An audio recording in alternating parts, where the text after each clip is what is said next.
Hello, everybody. Welcome. Thanks so much. In fact, Steph, you might need to make me some sort of host again because I can't see anyone or the things.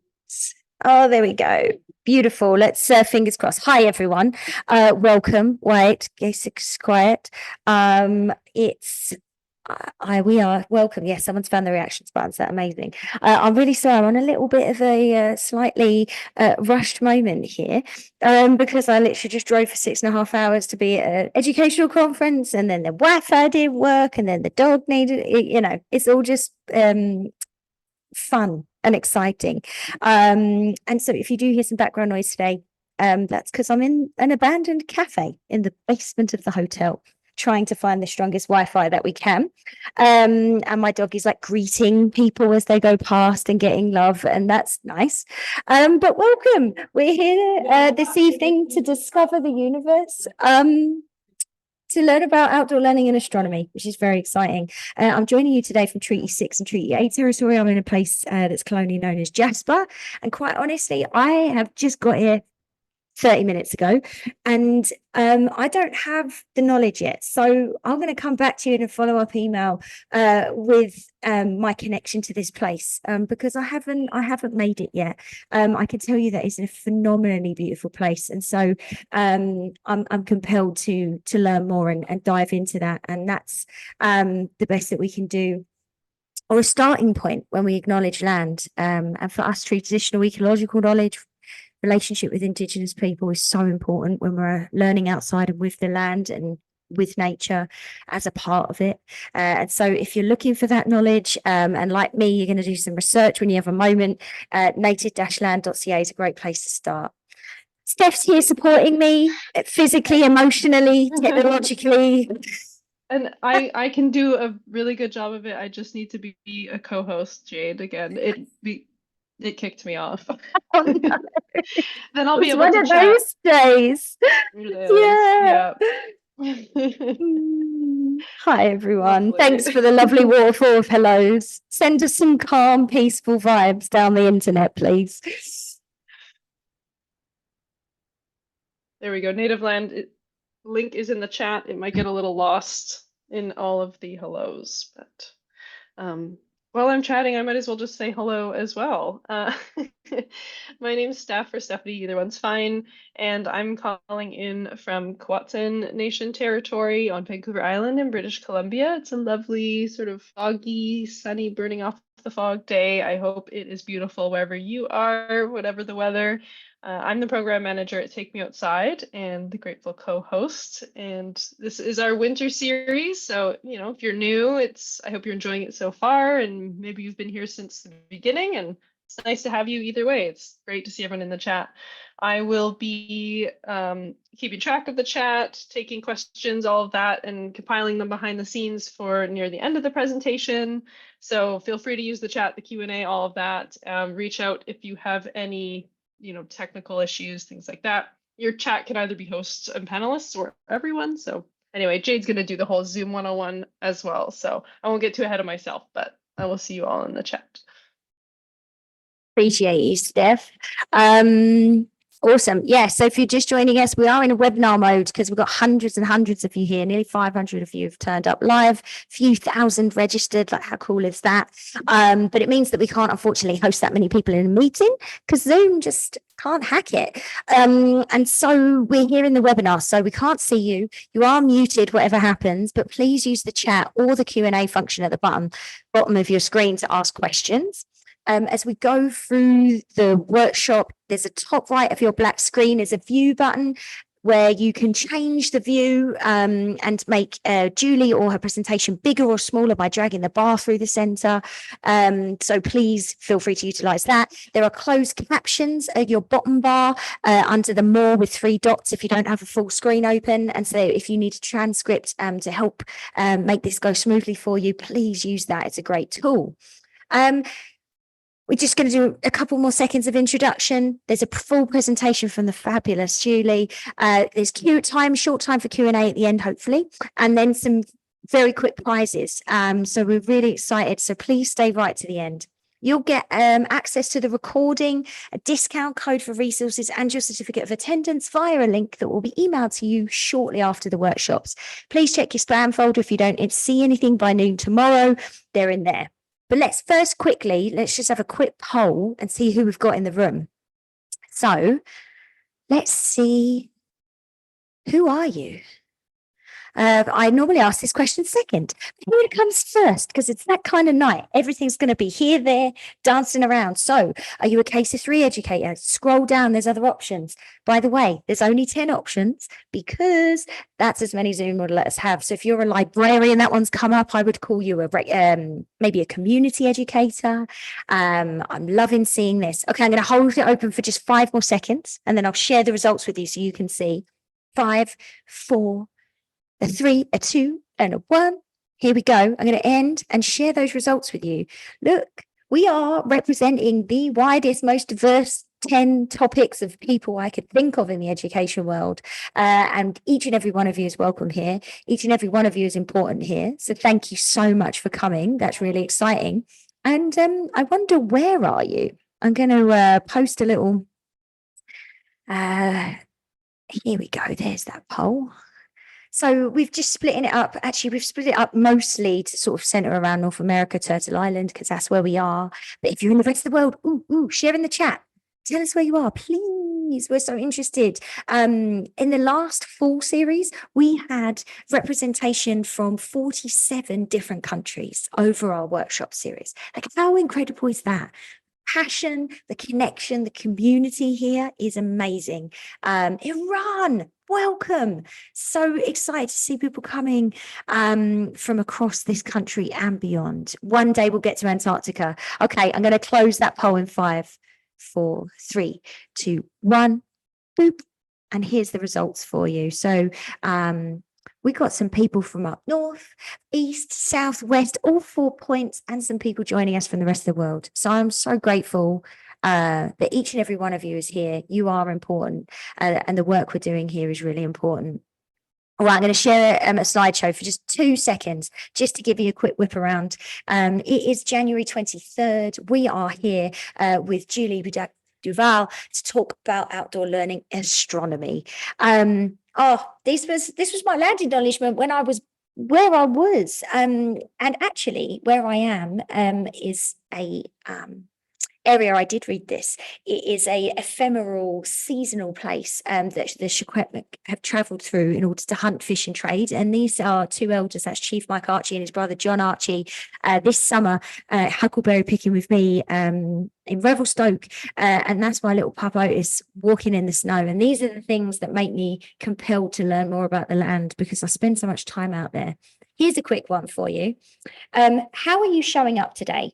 Okay, so are you dog 1, which is the tiny little white thing, flapping around, speedy, bouncing, a little bit chaotic, trying to play with the big boys, maybe getting a bit lost? Are you big, gentle, sort of golden in the middle, the second dog, the golden one, just like having fun, but not feeling rushed, feeling relaxed? Or are you number 3, the big fluffy white one, who's sort of like a bit slow to the party, but has fun when they get there? Maybe doesn't quite understand what's going on, but gets there. But all 3 are having a wonderful time. I'm definitely showing up as chaotic number 1 today, just letting you know where the energy's at. But I feel like we should just turn up however we can join. And I'm so grateful that you're joining us. Like, I'm a big boy, I promise. Okay, all right, I'm going to move on. These are our international partners. We do this work in partnership now with nearly 100 non-profit and charitable organisations, and some incredible advisory organisations to spread this work. A link's going in the chat. You can find resources, tools, anything, more courses through our partners. So please investigate them. Canadian friends, there's a lot of them. Our US friends. Each and every one of you doing phenomenal work. I remember I accidentally did a double. Why not? Look.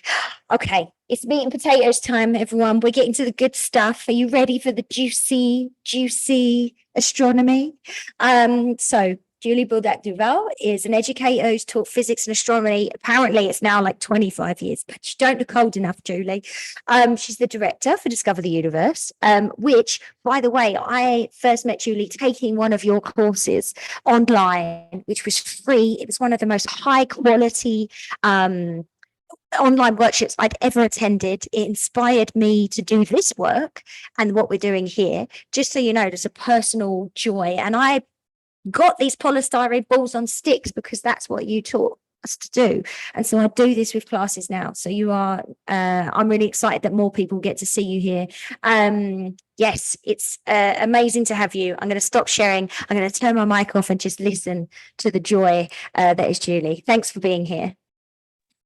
Wow, Jade, thank you so much for this introduction. This is a fantastic partnership because I've also been a big fan of what you do. So it's fantastic that we're getting together tonight, and well, tonight for me anyway, AM for some people around the world. Anyway, hello everyone. Julie Bourdac-Duval, very happy to be here.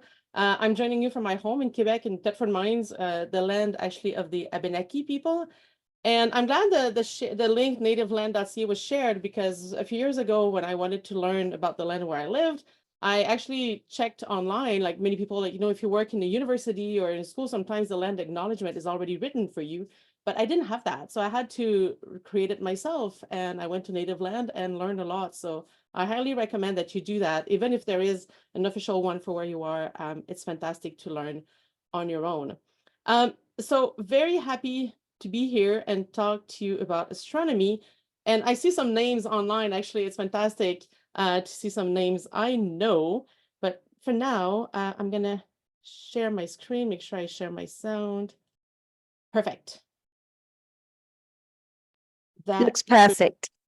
Perfect. Okay, so let's dive right into it. I am the director of the program Discover the Universe, as Jade mentioned, and thank you, Stephanie, for putting the link in the chat. Oh, by the way, the Google Slides, this is a set of Google Slides. We will share the link with you at the end. So there are lots of links in my presentation.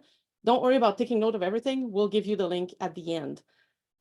So what we do, actually, we started many years ago, in 2011 was the first workshop. And our goal is to help educators teach astronomy. So we create resources, we provide training. It moved places a few times, but since 2016, in 2016, it was adopted in a sense by the Dunlap Institute at the University of Toronto, but we're really a Canadian national program in both Canadian official languages. So we do it in English and French. You can probably tell I have my first language is French. And most of it is online and completely free. So you have both websites there in English and French, and feel free to check out our resources. I must admit now, and someone put that in the chat, the eclipse coming up in April is pretty much taking all of my time these days. So we're really focusing on that now. Oh, hold on. Whoop. Okay, there we go. And but we have a lot of other resources, and I'm here to share some with you. So outdoor learning astronomy, I have so many ideas to share with you. I'm going to try to do it relatively quickly, but without going into too fast and in too many details for everything. Again, you'll have the links. Ever since I started working in astronomy, actually not just astronomy education, but astronomy in general, for me, it was always about reconnecting people to the sky, because we tend to look down at ourselves a lot more these days when we're outside than we tend to look up. And actually the sky is half our field of view. When you think about it, when you look outside, the sky is half the field of view, but people are very disconnected from the sky. I mean, if we live in cities, there's a lot of light pollution as well, but you don't need to have a beautiful dark sky to look up. There's a lot you can do in a city. There's a lot you can do during the day as well. And that's a bit my goal here, to make you want to look up again. And I like to do this with simple, no instruments whatsoever, you know, just look up, basically. Sometimes you see like how to get started as an astronomer and get all your kits together. I personally like it easier, like just look up as often as you can, and you'll notice patterns and you'll notice cycles. And this way you get more connected with the sky. So these are just some of the resources I will talk about today. But first of all, I just realized Did I share the sound? Yes, I am sharing sound. Perfect. This video is one of my favorite. I'm involved with an organization called Astronomers from Planet Earth, Astronomers for Planet Earth, sorry, not from, but for. Astronomers concerned about the state of our planet, climate change more specifically, and trying to use our knowledge and our reach to tell people about it. And they recorded this fantastic video. Actually, I loved it so much that I worked on a French version for it, but here I'm showing you the English one. So it lasts 3 minutes. I'm gonna mute myself and let you watch it. And please let me know quickly if you don't have the sound, but I think you will.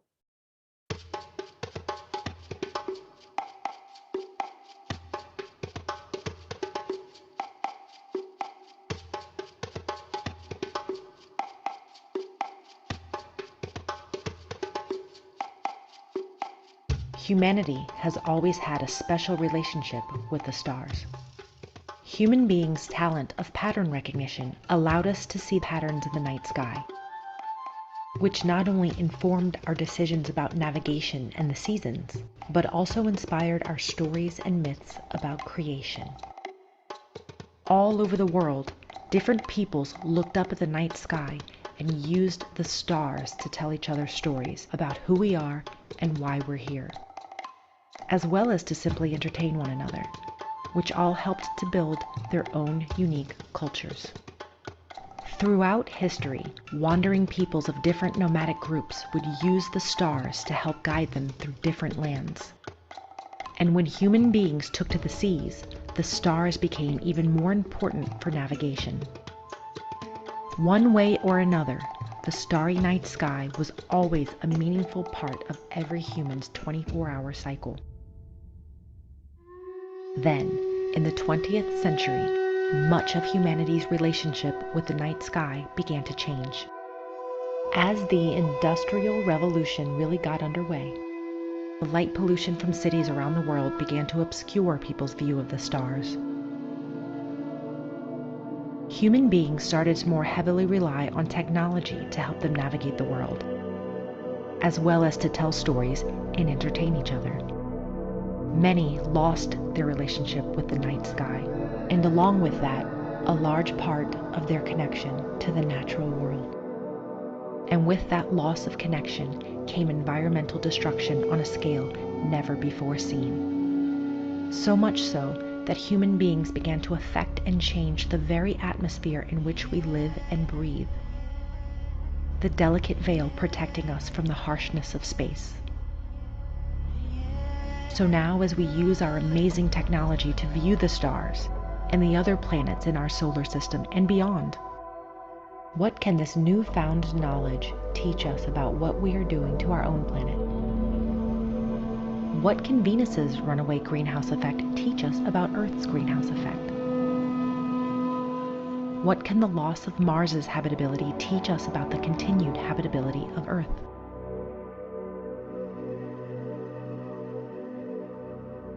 What can our biological, chemical, and atomic connection to the stars teach us about the universe and ourselves?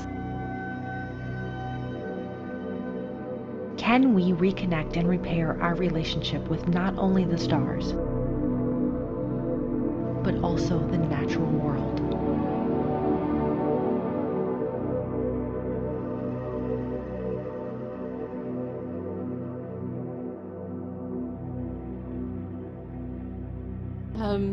So I hope you enjoyed the video. I saw some comments in the chat. You will get the link to the slides and you will have the link to this in Vimeo. So you should be able to play it in class, for example, if you'd like, or later. I really like it. I like how it connects on so many different levels. Hold on.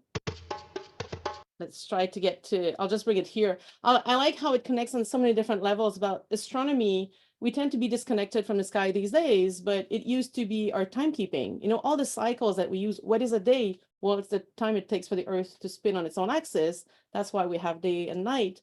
A month, that's linked to the moon. Actually, even the words kind of say so, moon month.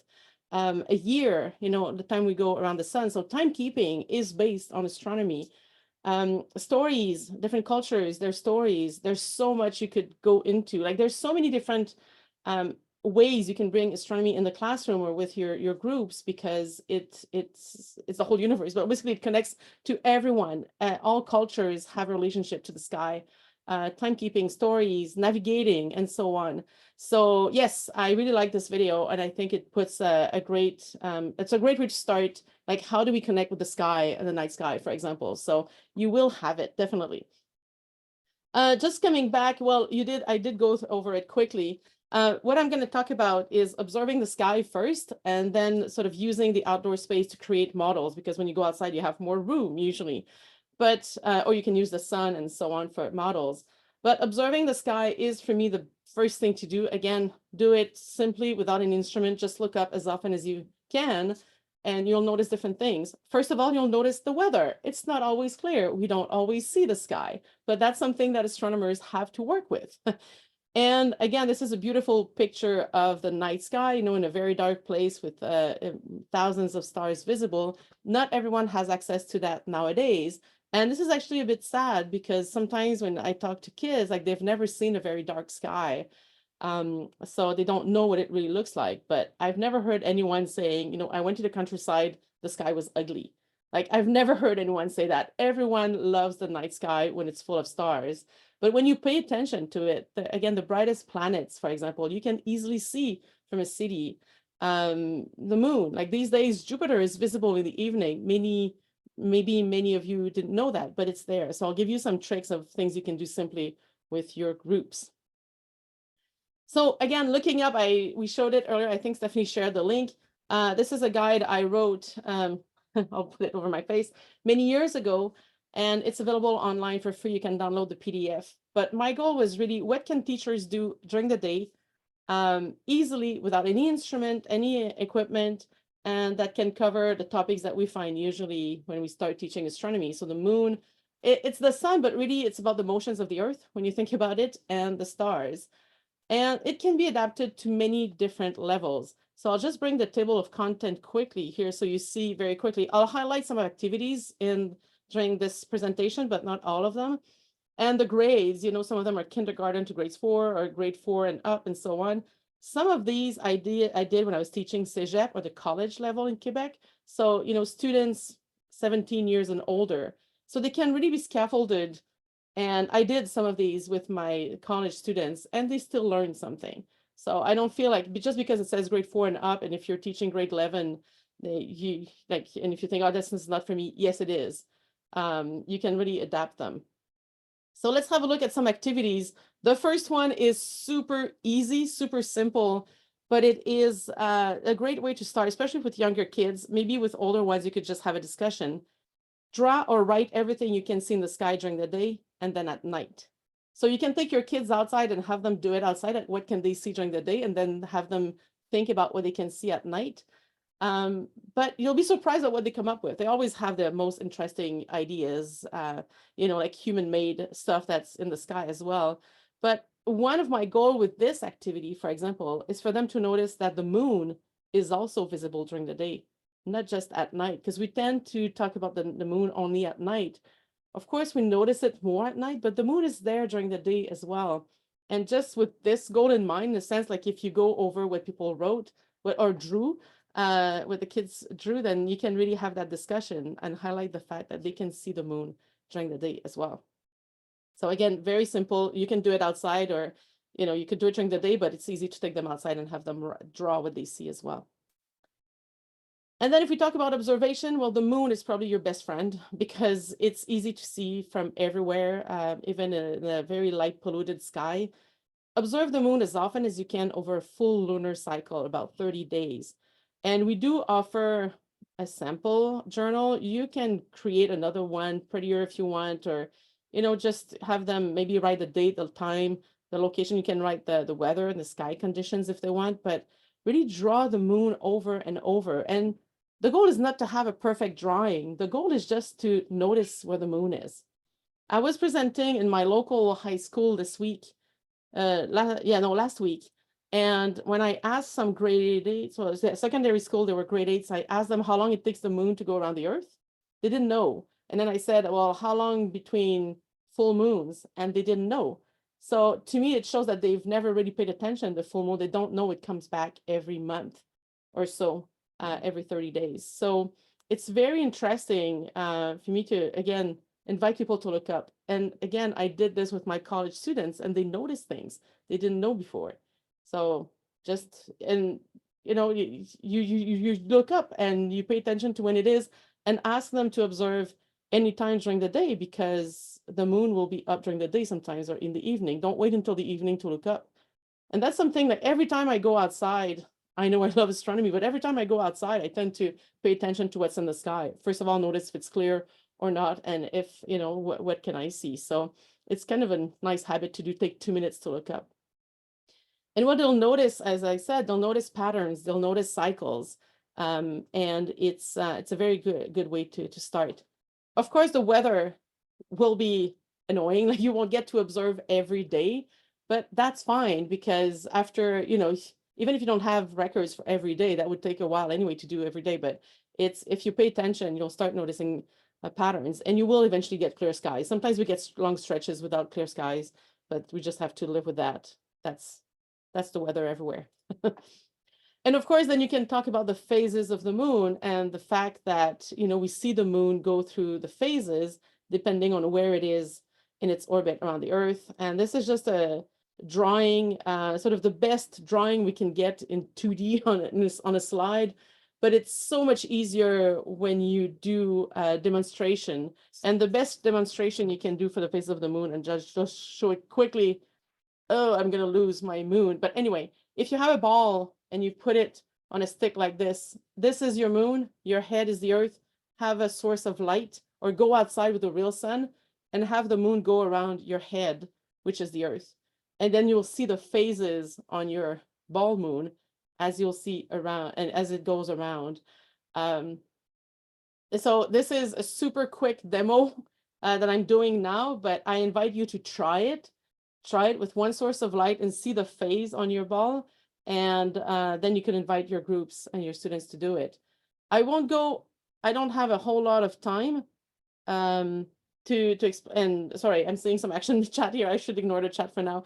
I won't go through a lot about phases of the moon, but I did include a 6-minute explanation of the phase of the moon, where I explain this in more details, and hopefully that can help you. But I don't explain the activity I just did. I'll come back to that in a minute, actually.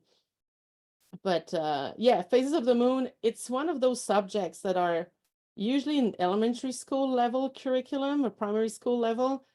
But to be honest, most adults don't fully understand, I think, the phase of the moon. And even if that's the case for you, if you're thinking, I would have a hard time explaining exactly what happens, what creates the phase of the moon, that's normal. It really takes it really takes your brain to see in 3D, sort of go from what we see with the 3 objects, like the sun, the moon, the moon and the Earth, like from the outside perspective, to what you see on the surface of the Earth when you look up. And it takes some 3D spatial thinking to be able to visualize that. So playing with a demonstration, like I just said, is the best way to do it. But anyway, other things you can do is, again, you can observe the moon during the day. So every time it's a quarter moon, if it's last quarter, you can see it in the morning sky. So you could take your students outside and look at it. If it's first quarter, you'll see it in the afternoon. So you could take your groups outside during the day and look at it. And what I love to do, this is another activity in the Looking Up guide, is you take these styrofoam balls. They're not the most environmentally friendly object, but hopefully you can reuse them. They work the best for this just because they're not very, just the way they reflect the light. But if you go outside and you do that like the little boy here, you hold your ball under the real moon, you will see the same phase on your ball as you see on the moon. And this is an aha moment that I've had with my college students when they did this. And they finally understood, they could see the sun in the sky, they could see the moon, the real moon, they could see their ball in front of them, and they could see the same phase. And finally, they understood why there's only that side that's lit, and that the whole sphere is still there, right? It's very simple, but it works. It's very efficient. for them understanding that it's still a sphere, the other side is still there, we just don't see it. And then you see the lit side, so you get the same phase. So again, this is simple. You don't even have to model the whole thing. As I was saying, if you have this as being the moon and you have it go around your head, that's a sort of different activity that you could do as well. But just doing this works very well. And something I like about the daytime moon is this. So when you, if you're outside, if I see the sun there, and if I see the moon there, and if I point to both of them, I'm going to try to do it in my webcam. That's super easy, but if I point at them, now the angle between my arms will be the same as if I draw the sun, the earth, and the moon as seen from above. So if I have, for example, a quarter moon, this is not to scale. Obviously, the sun should be much further away. But if I see the sun in the sky and the moon, and it's a quarter moon, the angle should be 90 degrees. And then you could think about it and go and you're sort of imagine the system from above, like if you're in space, the way we see in most kids' books, right? But it's hard to go from that perspective to the view from the Earth. But when you see both in the sky, you can imagine the angle with your arms, and then you could have them draw afterwards the sun, the Earth, and then where the moon is, and that's the angle that they get. So it's a very good way to go from one to the other, the perspective from above, like from space somewhere, and the view we get from the Earth. And I love doing that angle thing personally. When it's full moon, you should get 180 degrees because the moon is completely opposite to the sun. If it's less than 90 degrees, you get a crescent moon. If it's exactly 90 degrees, it's a quarter moon. If it's more than 90 degrees, but less than 180, you get a gibbous moon. So notice that when when you see the moon, if you see the sun, point to both, or if you don't see it and it's below the horizon, for example, point where you think it is, if just set, for example, and try to think about that angle. I really like it. It works well. To me, that was a way to really become familiar with the phases of the moon a while back, I must admit at this point, but it really helped me. So daytime moon, there's a lot you can do with that. Bring your students outside. You could do the evening moon as well. If you don't want to observe over a full month, what you could do is start observing a few days after new moon, and you will see a thin crescent after sunset on the western horizon. The next day, the moon will be a bit thicker, the crescent will be thicker, and it will be a bit higher in the sky. And then the next day, it will be again a bit higher in the sky, more to the southwest, and the crescent will be thicker. So you can see how it changes from night to night just by looking in the evening. And you could look at it like that all the way to full moon, for example, all in the evening. So again, it's better if you get a stretch of clear skies, clear nights. Maybe if you skip a few days, it's not so bad, but if you skip too many nights, then it will get tricky if the weather's not good. But this is the kind of stuff I would really recommend you try yourself. And once you notice the patterns and see how it changes, then you can really try it with your groups as well. So lots of ideas. You could observe over the full month, invite your students to do the same, or just do it during the day, one activity, or over 2 weeks or so, a few days over the evening. Again, it might be easier for this if you have support from the family, but you can always come back. If you're teaching, for example, you could always ask like who got to see it last night and discuss it the next day in the classroom if you know the weather was good. How long is my shadow? I won't go too long about this because I see time is flying actually. But this is, you go in the schoolyard and observe how the position of the sun changes in the sky over the course of a day. You could try over the course of a year just by measuring how long the shadow is of you, like your shadow, like the kids' shadows, or it could be an object that you, especially if you do it over the course of the year, kids grow. So maybe get something that won't grow over the year. But the sun in winter, well, I'm talking about the northern hemisphere here. I think we have someone from Australia, so that would be opposite. But in winter for us, well, no, sorry, I guess it depends on the month of the year. For everyone in winter, the sun is lower in the sky, and in the summer it is higher. So just right there, it affects the length of your shadow, and it reaches much more in the south much further away in the northeast and northwest in the summer than it does in the winter. Anyway, the activity is there, just giving some ideas, and you can check it out. One thing we started a few years back, we have a challenge that's called Explore the Sky, and we also added exoplanets. Exoplanets are planets outside our solar system. We don't see them with the naked eye, but this was developed with the Trottier Institute for Research on Exoplanets based in Montreal. And we got some funding to create activities about exoplanets, and we just loved inviting students to look up, so we decided to do it. The connections with exoplanets are not that obvious right away, but basically what we have is a kind of not a bingo card, but it's not only 4 squares, but 4 challenges that kids might want to observe and check as they observe them. And we offer it over sort of December, January, so we're kind of at the end of it for this year. But I'm just going to take you to the website very quickly. Again, you will have the link for this. So we have this that the kids can check. And well, we have, this is Marie-Ève, my colleague. We have the description. We have information modules for different observations. Anyway, there's a lot there that you can check. But basically what we do is every year we suggest, something, 10 observations, and here is something, what time you can see it and helping you observe it in the sky. So we have images and explanations. So every year we'll be doing that.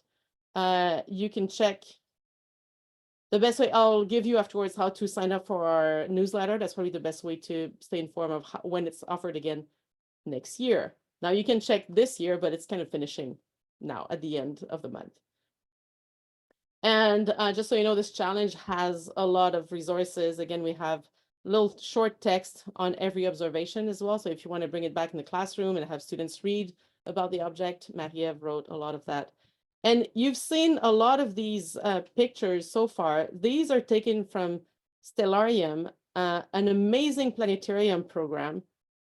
And I just want to show you how fantastic it is super quickly. If you don't know about Stellarium Web, there's also a program you can download, and then it's available in more languages, but Stellarium Web is super easy. And it basically turns your computer into a planetarium. So here, if I went outside right now, that's the time for me. There's Jupiter, super bright Jupiter, so it looks bigger here. The moon is there, getting close to full moon. You can have the constellations and so on. If you don't know about Stellarium, it'll probably be a big hit for you. Every time I give training, Stellarium is one of their favorite.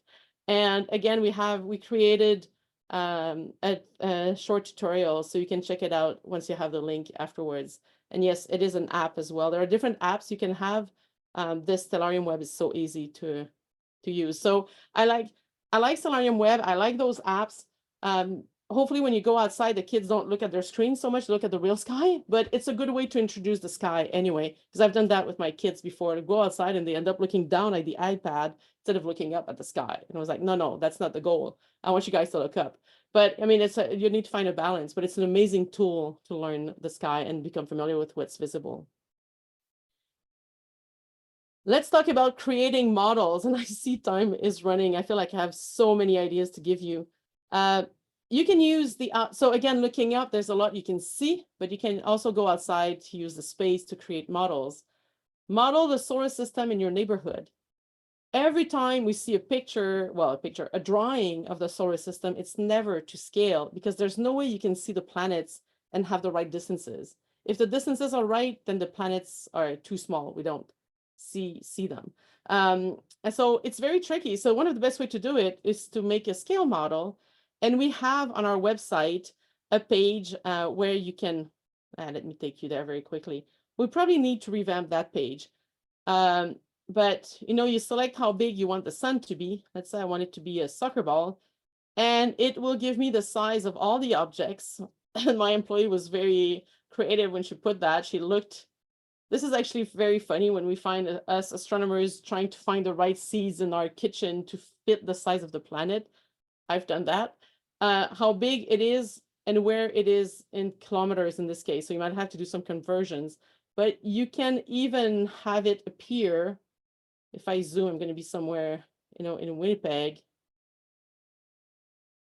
And if I draw the orbit, for example, So I really just click on the Centre Culturel Franco-Manitobain, anyway, out of random, but you could even walk. You probably won't be able to walk the whole thing because it's too big. But anyway, you can, this is a way to calculate it. If you're a math teacher for higher grades, you could have the students calculate that or use a spreadsheet to do it. But we do have it on our website automatically. And we've done that in the past where we invited schools to do that. And I love that some schools got back to us and said, oh, you know, we lost Mars twice. They lost the chickpea that was, you know, Venus or whatever. Like they really had a fun time walking, and it gets them outside. And then they realize, you know, how small the planets are, because when they put them somewhere, then it gets lost. Or you can, some people had made signs and they posted signs on the side. So there are different ways to do it. And just want to mention the resources we created with the Institute in Montreal, exoplanets in the classroom. Right now, if you click this, it will be in French only, but English coming soon. As soon as we can, we're translating everything. But there's even an activity where you can create other planetary systems. So we know the sun and the planets, but there are also other stars that have planets around them, and you can compare them with our solar system. So yes, all links will be given afterwards. Hold on. So other models you can do, you know, go outside, and this is one of the most basic activity, but I love the most. Get kids in teams of 3, for example, one represent the Earth, the other one the moon and the sun, and they have to reproduce emotions. So there's a lot you can do with this. You could have just like the moon go around the Earth and talk about different things there. I realized we had 2 different write-ups for that activity. They're not published anywhere on our website. We really need to add some because they were for different workshops that we gave. So I put 2 links there, check them. And once you get the link to the slides, and you can have fun with that. And if you want, anyway, I just want to highlight quickly, I love these guys. This is the sun. These are called the celestial buddies. Whoa, it's losing me. Okay, here I am. So this is the sun. This is the Earth. And there's the moon. I'm using them a lot these days because I'm talking about eclipses very often. The celestial buddies, they're great stuffed toys if you want to use as demo and so on. It's kind of hard to show on my camera right now. One of the different activity that we created, again, it's in a guide that hasn't been finalized, but we do have the write-up for this one, is make your own Milky Way, and it's a land art. So what we're asking is students to go outside and use whatever is available. So it's easily done in the fall when you have a lot of leaves. But you can get, the students to understand, and our goal for this one is really for students to understand the difference between a solar system and a galaxy, and sort of a sense of scale, the difference there. But they have, the students recreate the spiral arms, it's beautiful. And again, it's land art. So of course it won't last forever, but you take pictures and it's kind of fun to do. So you have the write-up for this activity here. Yeah, that we have a whole module on astro arts that we haven't had time to put online. It just needs finalizing. We'll hopefully get it done in the next few months after the eclipse. So speaking of eclipse, I'm going to finish with that. There are different ways to model the eclipse, but what I love about doing that outside is that you can use the real sun as the sun. And the simple one is just to use balls. I have the Earth ball, which is an inflatable ball. It's really a fun thing to have as well, or it could be any ball really, or a globe. And it's not to scale, so you could have a smaller ball use for the moon, and then you create shadows. So here I am with a bunch of kids doing that, and you can see here someone's holding the moon. The moon casts a shadow on the Earth. There you go, you're creating a solar eclipse. So they can play with that. Again, we have the write-up for the full activity. Or you can create scale model of eclipses. And what I like about this one is that because the system is to scale, you have the Earth and the moon to scale, it is much harder to get the right alignment. And again, you do this, you go outside under the real sun and you try to create eclipses, and it's much harder. So students understand how perfect the alignment needs to be. And also, it's great for them to see the Earth and the moon to scale, because usually we think the moon is much closer. So I didn't invent this one. It was done by the Astronomical Society of the Pacific. Maybe some of you know them. They're based out of California.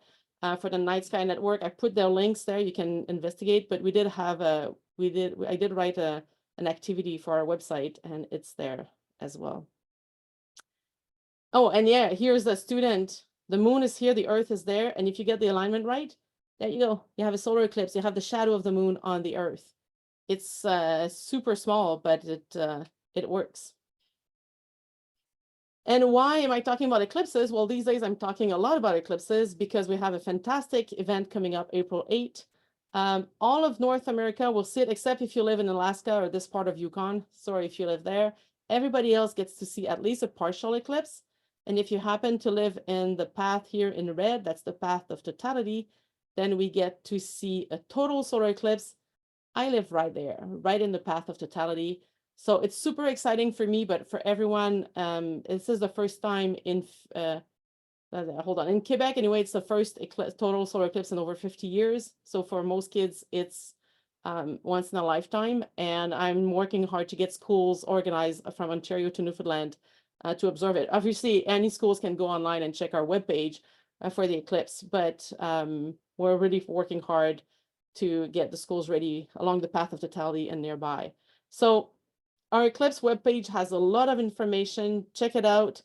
And you can sign up for our eclipse newsletter as well to see it. And this is, if you live in the path of totality, the red band, you'll get to see this.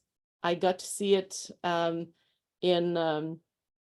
got to see one in 2017 in the US. It's beautiful when the moon covers the sun completely and you see the solar corona.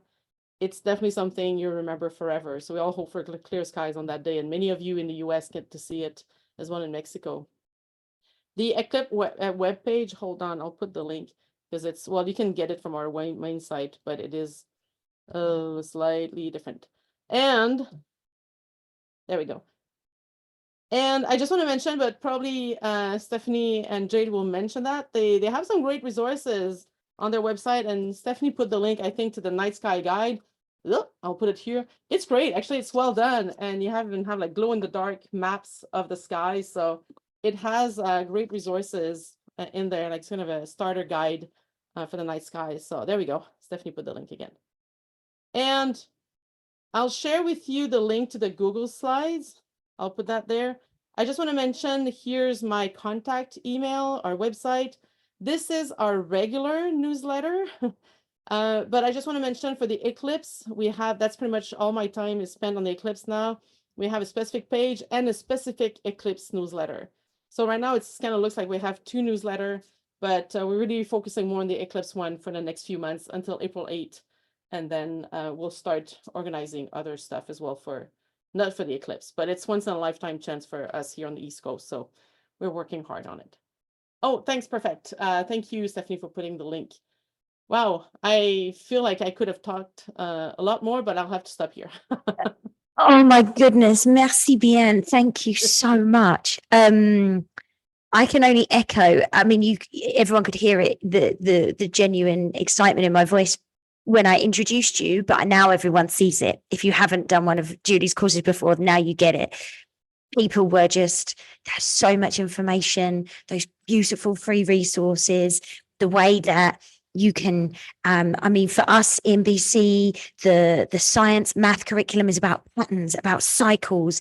There's math in there. There's literacy if they come back and write it up. And I mean, the chance for a screen-free evening to encourage them to do the family going out and observing as well. And Stellarium has changed my life. I've shared it with all of my friends outside of my education world, and it's become a thing that we like check regularly and talk about stuff.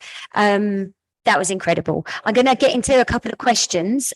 Sorry for background noise. I am in a public space. Unusually, here we go. So Lucretia said, regarding looking up at the sky, I really enjoy doing it. I've been doing it for as long as I remember. But doing my observations here in Canada, I've noticed the moon position in its first and last quarter is in a different position than it is in the southern hemisphere. Lucretia's from Brazil and has been living here since August 2019. And that was one of the first differences they noticed then. Is there a video or something that can help them understand it more? I would say use Stellarium, and even I know it's reversed in the southern hemisphere, but I sometimes have a hard time visualizing it. You go in Stellarium.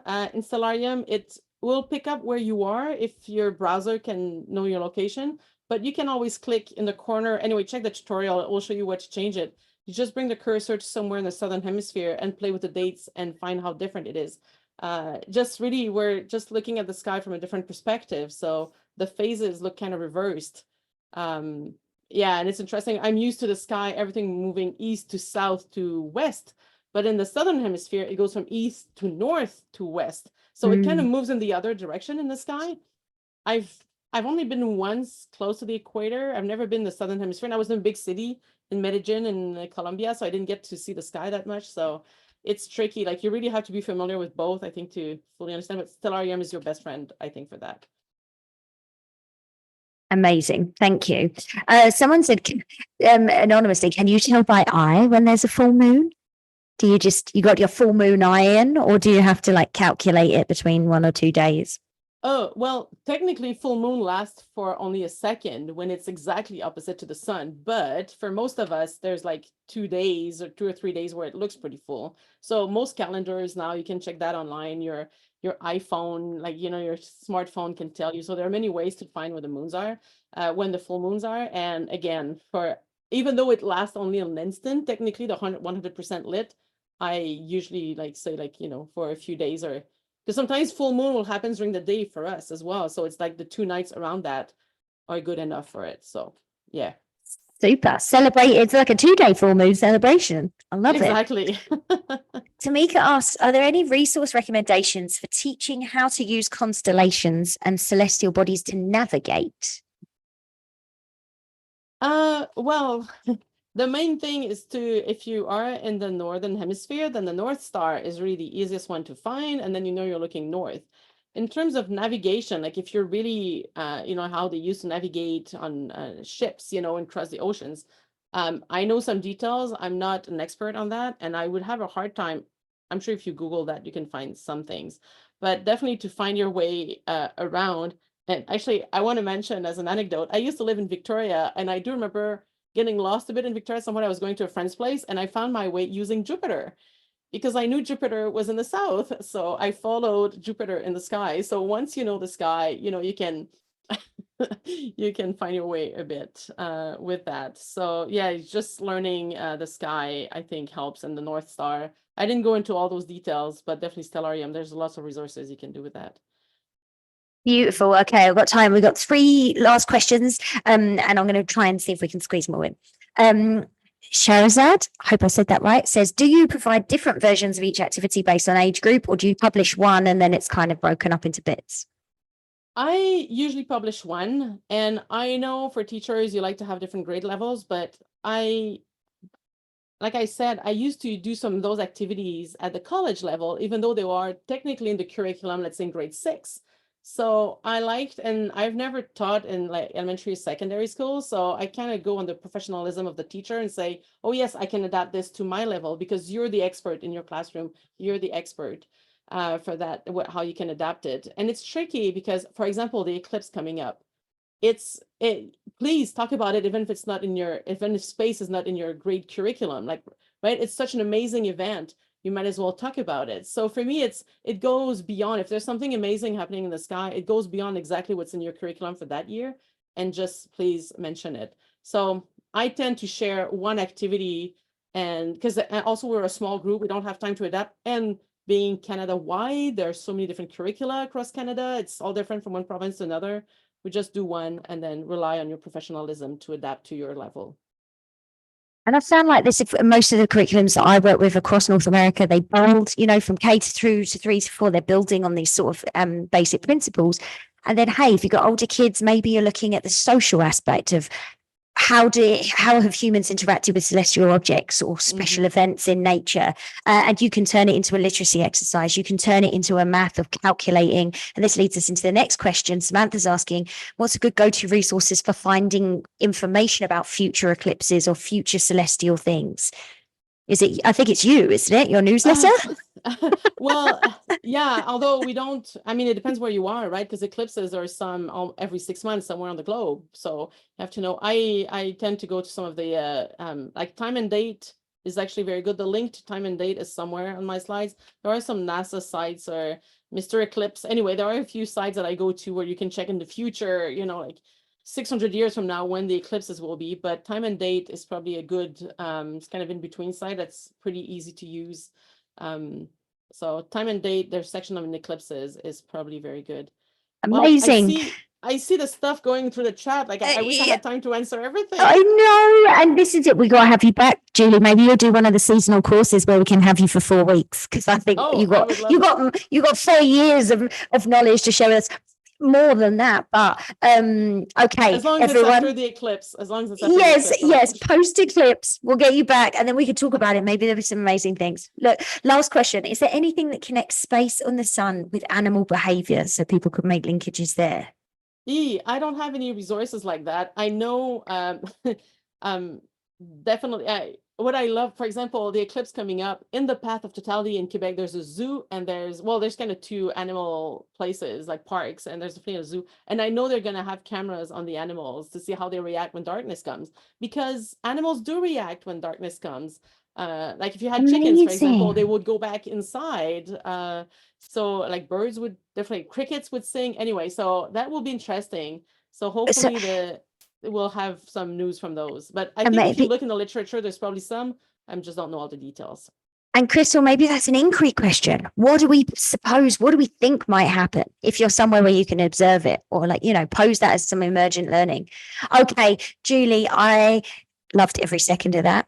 You literally took my stressed state of I'm late, I've driven through a snowstorm for 6 hours, into a state of like, oh my gosh, I want to go and do measuring with my hands. I want to see the moon and hold it with my face. So thank you. That was beautiful. Everyone's amazed at it because it was excellent. Thank you, everyone. You're wonderful, and links will go in a follow-up email, so also to those newsletters and to Julie's slides. So just check for your email recording, and then we'll be there. Okay, team, last few seconds here. I've got 2 gift cards to the Outdoor Learning Store. I've got 2 gift cards to take me outside. In the interest of equity, I'm doing a random selection, everybody. So it goes like this. First winner is Yvonne Desabres. Yvonne Desabres, amazing. You've won a $25 gift card to the Outdoor Learning Store. We'll find your email from our registration and we'll send you one. Next person is Alessandra Coletti maybe. Alessandra Coletti, you have won a second gift card. Okay, TMO gift cards. Here we go. I'm going to slide you down. Jessica Schnell, SCHNELL. You have won a $25 gift card to take me outside to their amazing, beautiful store. And the last one is Michelle Turner. Michelle Turner, you have won an amazing gift card too. Everybody, thank you so much for joining us. It's Julie, what a pleasure. And I know this can't be the last time that we work together, because I fangirled incredibly hard when you actually answered my email, like, please will you come? And you were like, yeah, obviously. And I was like, oh my gosh. It's like celebrity, space celebrity. Anywho, everyone's really excited to do something more. So we'll see you in the future. I hope you have I hope for clear skies for you for the eclipse. It's a bit out of our range, and we have mostly cloudy skies where I live, but you never know. But wishing everyone a happy eclipse, an amazing 2024, and we'll see you for the next workshop next week. Thanks, everybody. Get a French again in 2 weeks. Oh yes, yes, in 2 weeks' time on Francophone, it's going to be amazing. So if you just want to come and learn some French and listen again, join us then. Thank you so much for having me. Thanks everyone for coming. It's such a pleasure. Bye everyone. Thanks, Steph, for all your support as well. She's our silent superstar. Bye. Happy to be here.